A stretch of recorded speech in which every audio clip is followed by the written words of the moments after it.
ఒక్క పూట అన్నం కోసం ఎదురు చూడడం,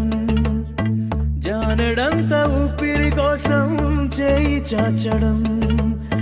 కడుపు కాలి కాలి ఇక్కడ బూడి తాగుతున్నా, మనిషి అన్నవాడికి మనసే లేకపోయినా